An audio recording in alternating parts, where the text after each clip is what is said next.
Alright,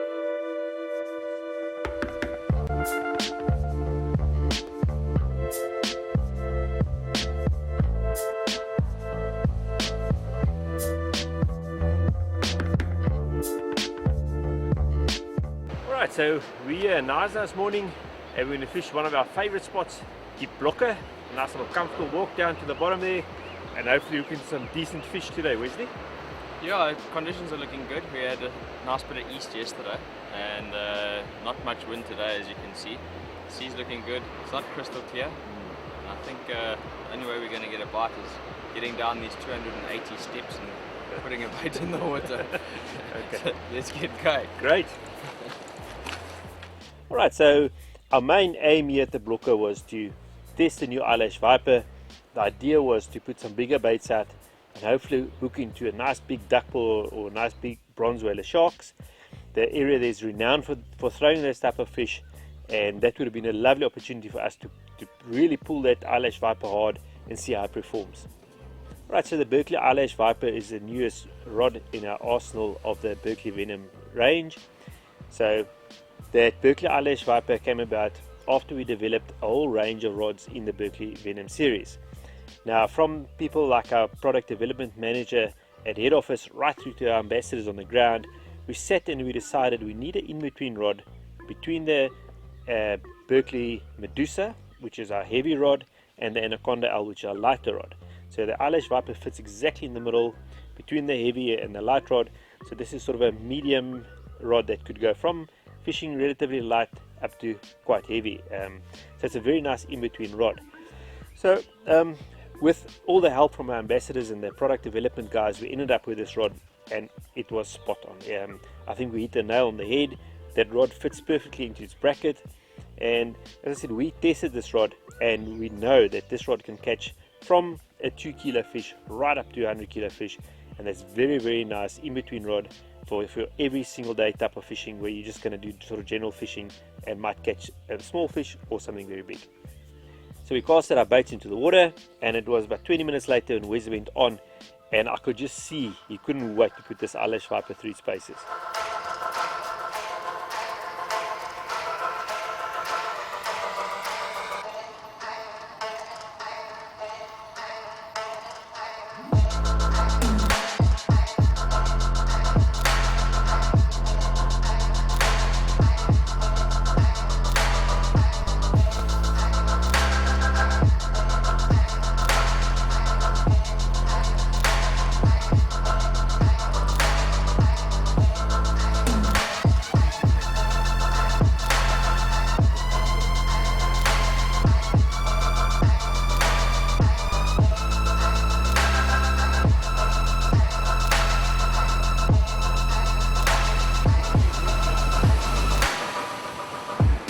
So ideally what we do when we hook big fish on these rocks or cliffs, whatever you want to call them, is hook the fish, take it around the rocks to a safe bay at the back or onto a beach and land the fish there without putting anybody's lives in danger. But unfortunately it doesn't always happen like that. Every now and then a fish will come straight to the rock here, stay in the front there, and then you have to take a bit of a chance and land that fish.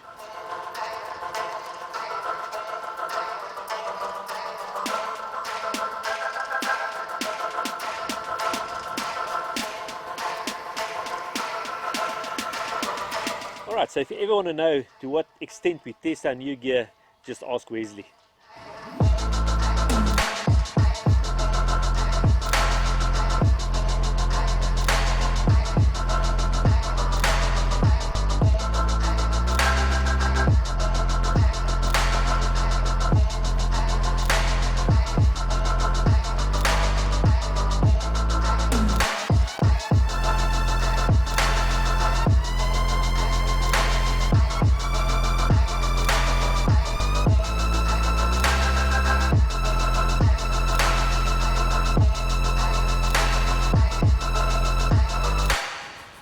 Right, so Wesley waited for his opportunity. A nice set came and the swell lifted the fish onto a rock.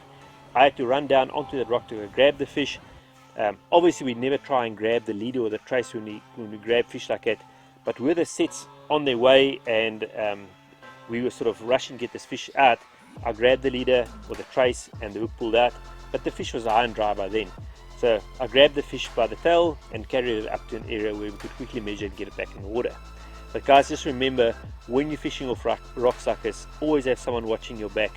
Look up at those sets, make sure you don't get caught there, because it's a very, very dangerous situation.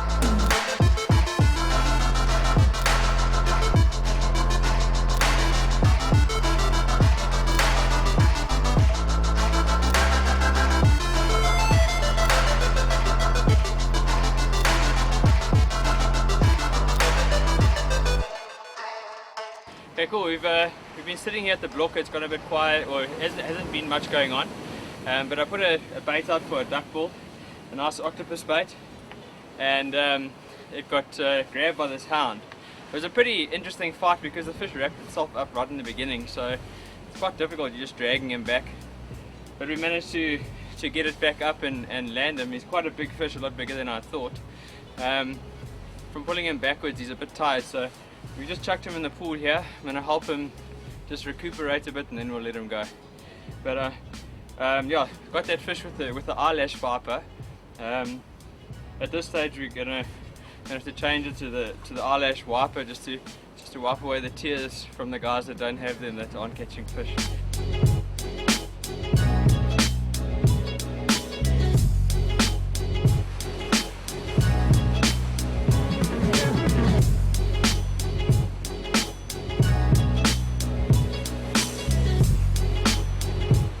Alright, so initially when we developed the EyeLash Viper, we said it's going to be a medium rod, and that's actually what it is. It's not a heavy tackle rod. But I must say, after watching Wesley really force that fish and lifting a 20 odd kilo fish up by the rod, I realized that this rod's actually got much more backbone than we initially thought. So I was very impressed. I would not suggest that you use this rod for heavy tackle only. It's sort of a medium tackle rod, but it just showed that this rod's got the backbone when you need it if you hook a big fish. Well, it seems like I was destined to watch. Every bait Wesley put out, he hooked a fish. But actually, at the end of the day, I really didn't mind just sitting there watching that EyeLash Viper rod getting abused by Wesley.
Alright guys, just a little safety tip. Obviously when fishing these type of areas which are dangerous, first thing and the most important thing is make sure you got good quality boots that won't slip on the rocks.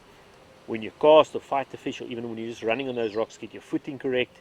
Make sure where you place your foot, the last thing you do is slip and fall off the rock into the water. And never fish alone on these dangerous points. Always have someone with you who can help you watch the waves, and if for some reason you do get injured, can help you out of a difficult situation.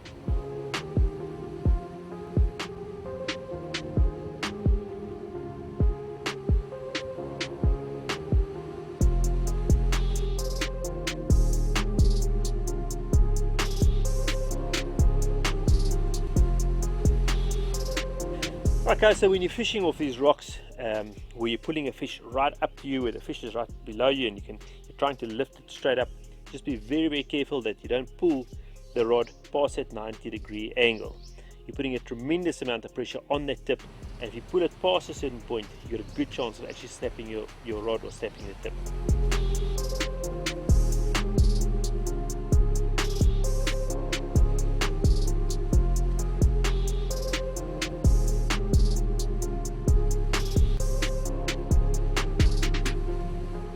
well, it turned out to be another hound shark, a nice big one as well. Unfortunately, it wasn't our target species, but obviously big enough for us to put the rod through its paces.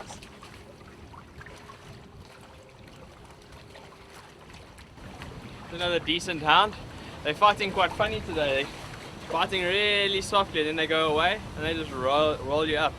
Fortunately, this one unraveled itself and I managed to get it around, so it was a bit easier to land. So we'll chuck it back now. Hopefully we can find a bronzy or something like that that's going to take a bit more line.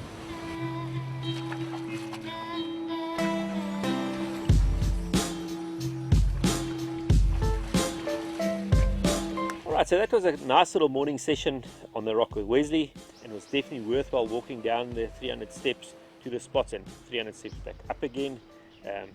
Luckily I'm super fit and I didn't even feel it. Poor Wesley battled a bit. But yeah, it was a lovely session, and it was definitely worthwhile the effort. So guys, please don't forget to like and subscribe to our videos, and look out for more content coming your way.